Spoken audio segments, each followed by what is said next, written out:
Dear Lord, please bless this podcast. May you help and give us wisdom and strength to say the right things so that people can better understand Shepherd's Field community, what it meant, what it was, and the impact it had on many people's lives. May you be here in this moment and be in our lives as we continue to live day to day. Amen.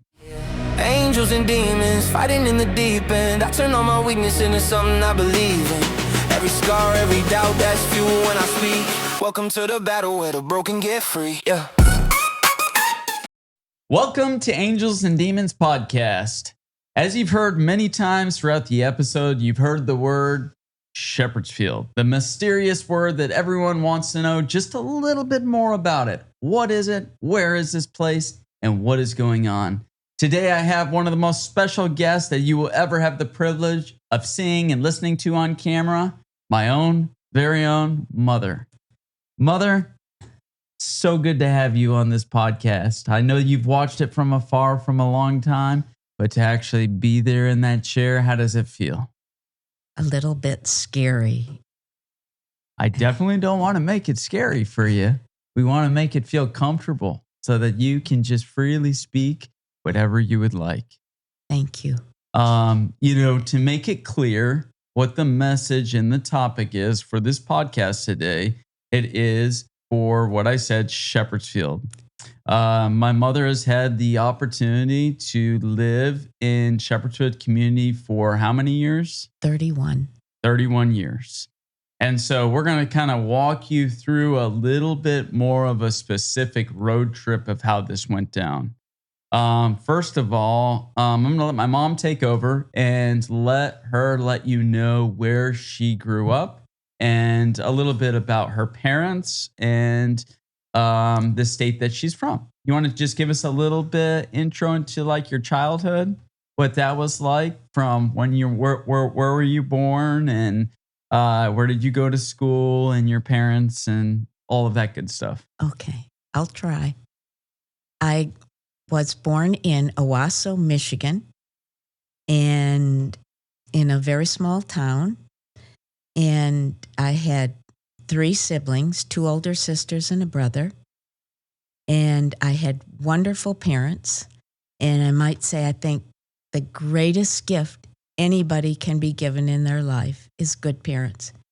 If you are born with good parents or you're adopted by good parents, you probably have the greatest gift that you will ever have in life, because being loved from the time you're very, very young and being guided and cared for by people who have very much love and very strong values and lots of kindness and care is just a wonderful thing. So I had great parents. And something that might be of interest, my dad was a funeral director. And so I grew up with that being part of my heritage. And I could go off on that, I guess, but I think maybe I shouldn't. But that shaped me too. And I went to school in Owasso from kindergarten to high school, and then I went to Michigan State University in East Lansing, Michigan, and studied nursing. And that is what my degree is in.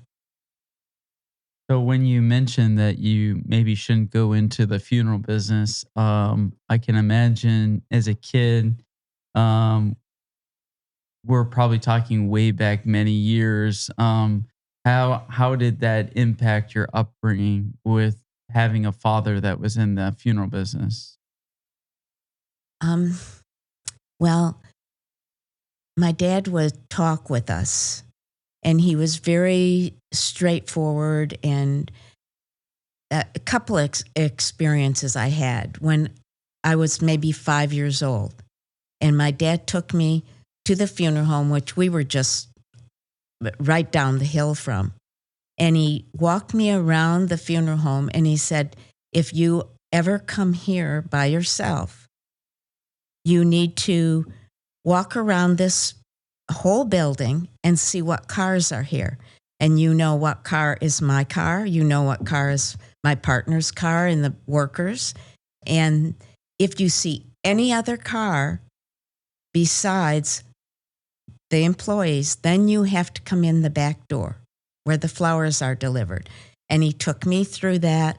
And then he showed me where the phone was. And he said, if anybody's in the funeral home that we are helping through their end of life situation, we cannot be interrupted. So you need to call the secretary if you're here to see me, and then wait until I can get out to see you. So that was kind of an interesting experience. I remember it very vividly. And that's the kind of training I got. My dad and my mom told us things we should do and should not do, and explained why. And so we just learned to do them. And I remember when I was really young, I was 4, and my mom told me if I learned how to tie my shoes, I could get a library card. And the library was right next to the funeral home. So I sat down on the floor and I determined I was going to tie my shoes, and I did. And I went and told her, I tied my shoe. Now I can get a library card. She said, no, you couldn't have. And I said, yes, I can. And I sat down on the floor and showed her how I could tie my shoe. And then she said, okay, I promised you, but I'm going to take you to the library and introduce you and show you what you do. And so she did. She took me to the library, introduced me to the librarian, told her that I would be coming with my own library card. And then she took me to the children's section, and she said, now, you come here, and if you want a book, you pull out the book that you want, but you pull out the book next to it. And then you look at the book and you see if you want this book or not. And if you don't, then you know right where it goes back on the shelf, so you don't make any extra work for anyone. And then you put the book back. And if you do want this book, then you take your pile of books to the librarian and check out. Then you come home and you write every name of every book on my calendar on the date they're due, so that I can help you make sure those books are returned. That was maybe an example of the kind of upbringing that I got. It didn't stop at 4 or 5 years old either. Sounds like she was very articulated in her direction of what she wanted, done in direction. What a gift, going back to what you said about having loving parents. She was trying to instruct you and give you the best knowledge she could as a parent. Yeah. That's quite a gift. Is there any specific moment from your father that you remember in the funeral business that really stood out, that just jarred you in a way? There are two. One, when I came in the funeral home with one of my friends one time, I was in high school, and I asked my dad some questions, and he walked me up to a casket, and he explained to me a few things. And I said, I think the hands should be like this. And I took the hands and I readjusted them.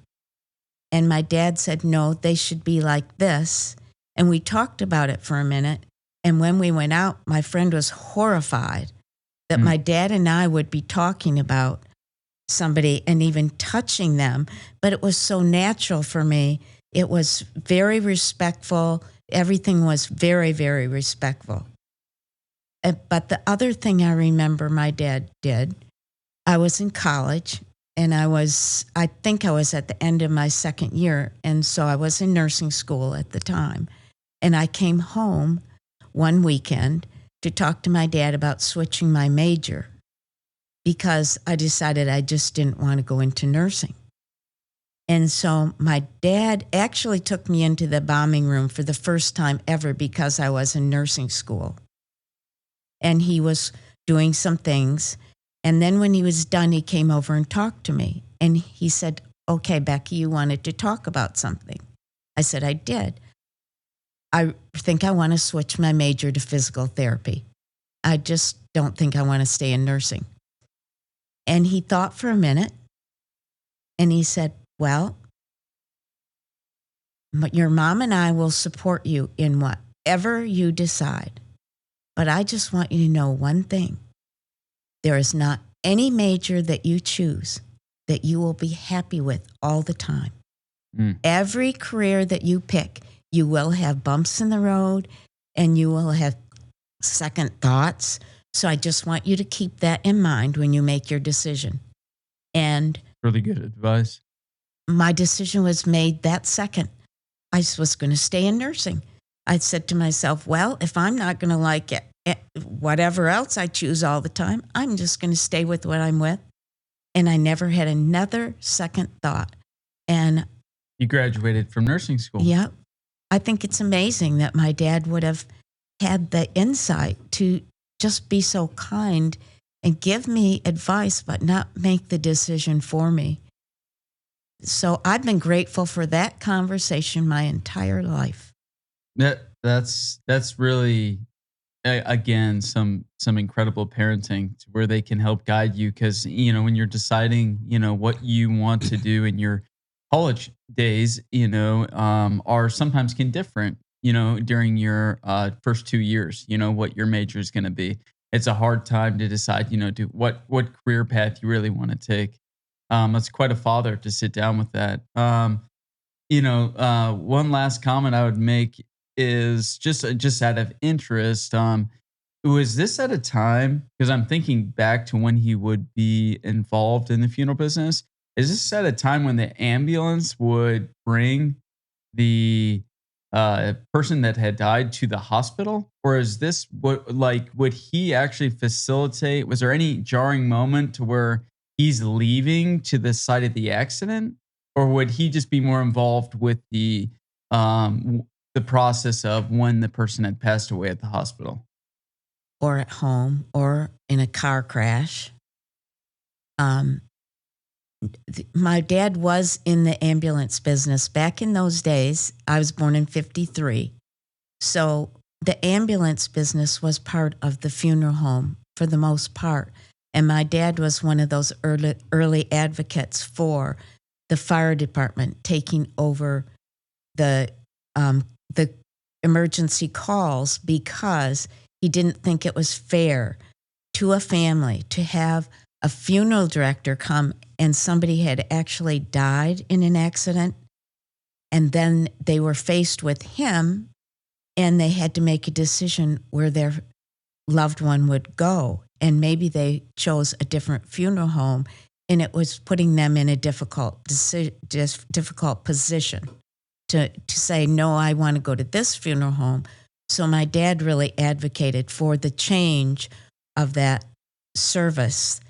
But when I was young, he and his partner took every other night, or one week and the next week. I don't know how, but they were on call all night long. And Dad could have to get up 3 or 4 times in a night. And he was somebody who had to be dressed properly, and he put on a white shirt and a tie every single time he went out on an ambulance call. Wow.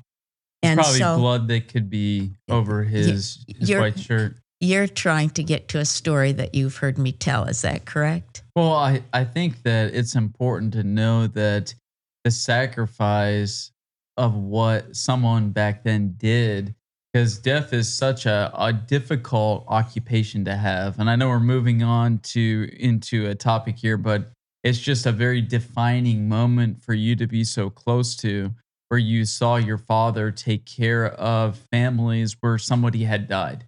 Yes. It's a very sensitive moment in their life. Yes. And so the kindness, the business aspect of it, of, taking a fair wage, and not ripping someone off and not taking advantage of them. I know funerals now can range from $20,000 to $30,000.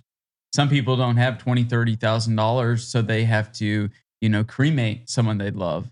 And so I was just thinking, he must have been on the, the front line, so to speak, of what it was to take care of someone during that time in their life. He was. And I remember a couple of times when he would woke us up in the middle of the night, and he lined the four of us up on the couch, and his white shirt did have blood on it. And he would tell us, while tears were coming down his face, don't ever drink and drive, because this is what happened. And a couple of times a drunk driver had run into someone who was an innocent victim and killed them. And it was very personal to him. But Extremely personal. Yes. I don't know psychologically what that would do to constantly be taking care of someone and someone's family, like I just said, that had died. Well, Dad always told us it wasn't for the dead that he was in the business for. He was in for the living. Those that were living had to go on with their lives, and they were there to support them. And he shared with me later in life that when a family would come in, and say it was a woman who had lost her husband and she wanted the best funeral, and my dad and his partner would talk them down, because they would say, you're going to have expenses. You've got so many children. If you put so much money, we can do a really nice funeral for you for a lower cost. And those were things that were just part of him and my mom and their life. And so I'm thankful. I'm very thankful to have been raised with two people who let us know what it was to sacrifice, what it was to lay down their life. I know he told my mom when they were first married that his service to the community had to come first. He was a servant to all of Owasso and the outlying areas, and that sometimes she would have to take a back seat to that. And she was willing to do that. That's quite a sacrifice. I mean, was your mom a stay-at-home mom? She was. So she took care of you guys till you were able to go to school or whatnot. What amazing parents. I mean, that gives us a very clean idea of what your life in Michigan was like. You had two sisters and one brother, Mark, Aunt Jane, and Aunt Susan. Aunt Susan, you said, had schizophrenia. Paranoid schizophrenia from the time she was early 20s. Okay. Until she died at 68 or something like that. Okay. And that's interesting because in mental health podcasts, I would classify that more as a mental illness than I would a mental health issue. Would you agree? Yes, but it's both. And it's the mental health of the family when they have a family member with such a severe diagnosis and such a radical difference of a child who is not able to take care of themselves in their 20s and 30s and 40s, can't hold down a job. It's a mental health issue for the entire family. And so it's both. That's interesting you mentioned that. Leslie Weed was someone that came on that runs an organization called HEAL. It's a non-for-profit for families that have kids that have autism, that have needs. And she spent most of her life finding solutions for a lot of those needs so that the parents could have better resources for their kids. And that's very interesting. It does have a mental health impact on the family, though someone else might have a mental illness. That's very, very interesting. You bring that up. So moving on from Michigan, that kind of paints a picture of Michigan and where you were. And thank you. Thank you for that. That gives listeners a very good idea of what your life was like in Michigan. When you graduated, you mentioned from nursing school with your bachelor's degree. You ended up moving to chapter 2, we're going to call this, California. Can you give us a little bit of insight of one, what made you go to California, or not made you, what motivated you to go to California? And then how did you get locked down for so long there? How did your parents feel about that? Because that's quite a jump. from graduating nursing school to moving down to Southern California. So Yeah. can you give us a little bit of insight on that? Yeah. I had a really good friend from college, Anne Marie, and we decided that we wanted to get out of the cold weather. And so as soon as I graduated, we were going to leave for Southern California. And we did 3 days after I graduated. I packed my Honda and she packed her little Toyota, and we drove out. But my nursing graduation was 2 days before we left, and my parents came, and it was a special time. And then my parents got in the car to leave. Mm. And my dad didn't even say goodbye. And I went to the car and I knocked on the window. He rolled down the window and he wouldn't even look at me. He was crying. And He was hurt. he couldn't say goodbye to me because he couldn't believe all this time, and he didn't want me to move away. And I didn't really understand that too much. I was just young and wanted to fly, and but I really hurt him, and I'm very sorry about that. I wish I would have done that differently. But I did leave, and my friend and I went to California and settled in Southern California, and I got a job in nursing, and then and she had not gone to nursing school yet because she didn't get accepted at Michigan State. So she was going out to California to go to nursing school. And then my brother was there and my cousin and his wife, and I got into a very religious group, which was very sincere, and I had a radical Christian conversion and was born again, and my life changed at that point. Within 6 weeks, I'd say, of getting out to California, my life changed. Were you religious in college? I think I always believed in God. I grew up, my dad, you know this, you do, but my dad was the organist in the Methodist Church for 45 years. That's right. And we had to go to church every Sunday, and we had to go to Sunday school, and I saw it more as torture than anything else. Oh, I can imagine at that age. But my dad did some neat things with us. Like he would take us up when he was practicing the organ, and we'd sit by him, and he'd go over all the pedals and everything, and have us find the pieces not that an he was easy playing. instrument to play. No. It's a very difficult. No. There's a lot going on there. Yeah. I remember looking at one, and I was like, wow. I mean, Yeah. the pipes and all the different things, it's you almost need a degree just in that. Yeah. Well, his minor was in music. Oh, I didn't know that. Okay. Yeah. And when you play the organ, he's so full of life and excitement that anybody who came to hear the organ, he needed to take them in the pipe room and explain things to them and talk about it. He was very into his organ and the piano. But anyway, when I got to California and I did have a radical conversion, I came to believe that there was a real God, that Jesus Christ was real, and he died for me. What sparked the radical conversion? My brother Mark had a conversion before I came, and he started going over scriptures with me, like the prodigal son. And what is a conversion, though? What do you mean by that?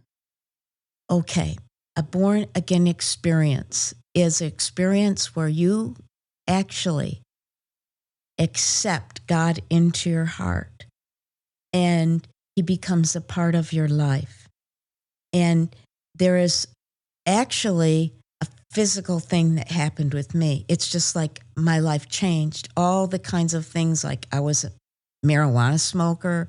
I even did some cigarette smoking. I dated a lot. everything changed in my life. I didn't do any more recreational drugs or alcohol. I didn't date. All my desire for dating was gone, and I just wanted to get to know who Jesus was. And I spent months in going to classes and becoming part of a group that was not a like a church? Not a normal church, not a normal church, a non-denominational organization. So to give an example, the church that you grew up in where grandpa's playing the organ at a Methodist church, you were saying you were a part of a church that's a non-denominational church. So describe to me what the difference between those two would be to draw some kind of comparison. Okay. It was held in a building that wasn't necessarily a church. We met in different places. The singing was, people were very involved in song and worship. Do you think there was still an element of hippie smoking weed? No, with not singing and dancing like that? No. There were no drugs involved. There was nothing except pure, unadulterated faith in God. And we spent lots of time studying our Bible. And what attracted me? Can I go over a couple of non-traditional beliefs that really attracted me to? Sure. Yeah. That's excellent. Please. Okay. One, that the Spirit within us does not just live for 70 years or 100 years or 2 years and die and go to heaven and hell. That God is really, really a loving Father. And when He says, you will not come out until you have paid the uttermost farthing, He doesn't mean that punishment is forever and ever. And what father on earth, good father, would feel good if he knew that if his child wasn't good enough, that they would get punished forever and ever? A human father wouldn't do that. And God in heaven is so much bigger than that. And He says in the scripture, He will not lose one. There's a lot to that, and we don't have the time to go into all of that. But to me, that was a totally freeing concept. God is more loving than even an earthly father. And the things here, like my father and mother had taught me lessons, God has lessons for me to learn. And if I don't learn them, or one of my friends or one of my loved ones doesn't come to know God in this lifetime, they're not going to hell forever and ever to burn.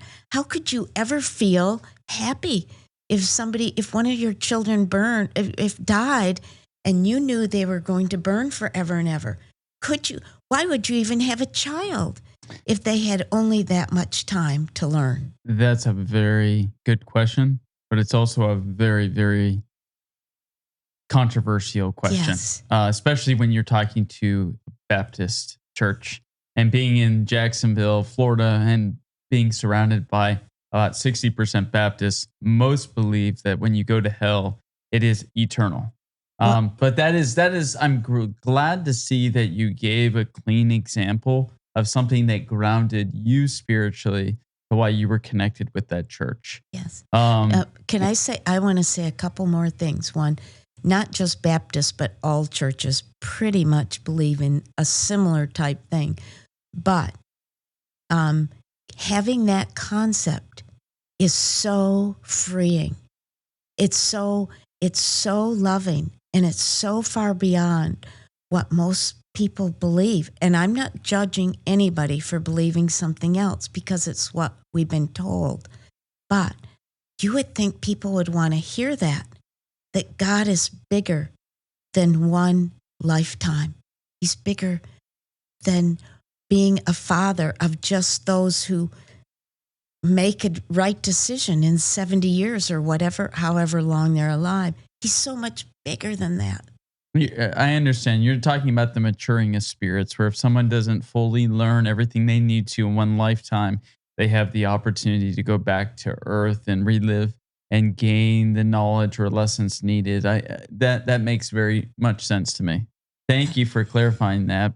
In California, the church you were a part of, though, branched off and made a move to Missouri. That's right. And so I think what I'm trying to connect the dots for a lot of subscribers is Shepherdsfield Community Church was very different than the church you're talking about that you grew up with your dad. Was very different than the church that you were a part of in California.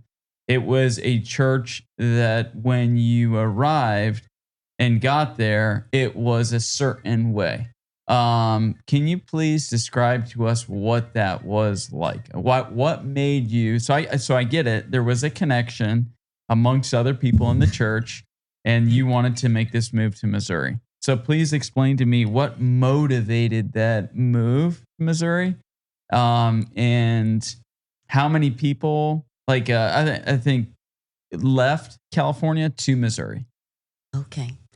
It was a hard decision to make because you almost felt like if you didn't go, you weren't really following God. But a certain number of people from the church did transition to move, and we moved to Missouri because we found a piece of property there and we could educate our children the way we wanted and have our own school.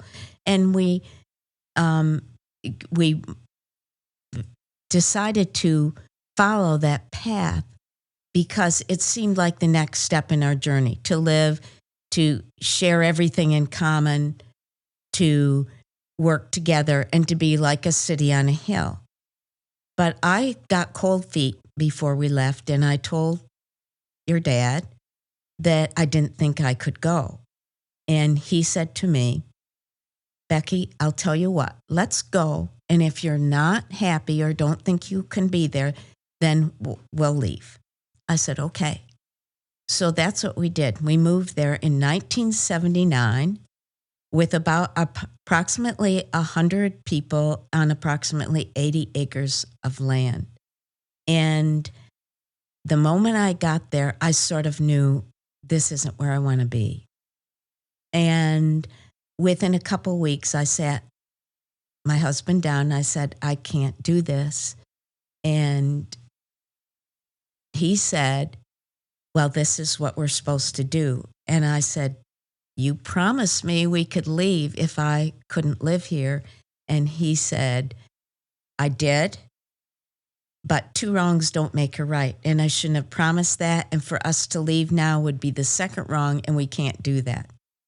And so I was really taken aback, and I struggled for my life and what to do. And I felt trapped. I felt trapped, but I did it. And I lived there 31 years. And I did things that I shouldn't have done in those 31 years. I'm not saying everything was wrong.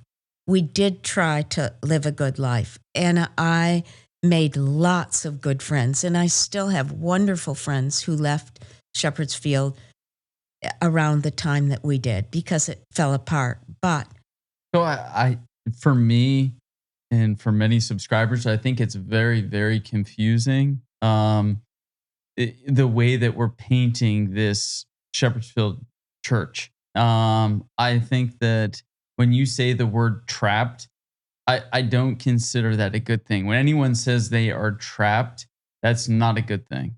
That typically means that they do not feel they have the ability to move onward and whatever that might be.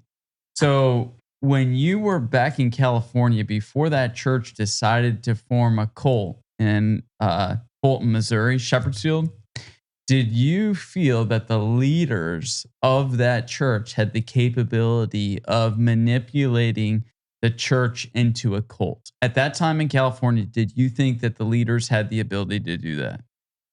No, I never even thought of the cult word. And I never really, when I was there, thought of the cult word. Okay, so But- with like was the pastor of that church, did you feel in California completely safe and completely that man had your well-being in mind? Yes. You did. Uh-huh. Okay. So at what But I just felt I couldn't do it. But let me explain a couple of things. there's just if I don't mean to interrupt, but I just want to know at Shepherd's Field, at what point did you feel that was no longer the man that you knew leading the church in California, that you felt that you were living in not a Christian community church, you were living in a cult? Okay. That is just a question I've always wanted to ask and get a clear answer on. Okay. First of all, I don't want to use names.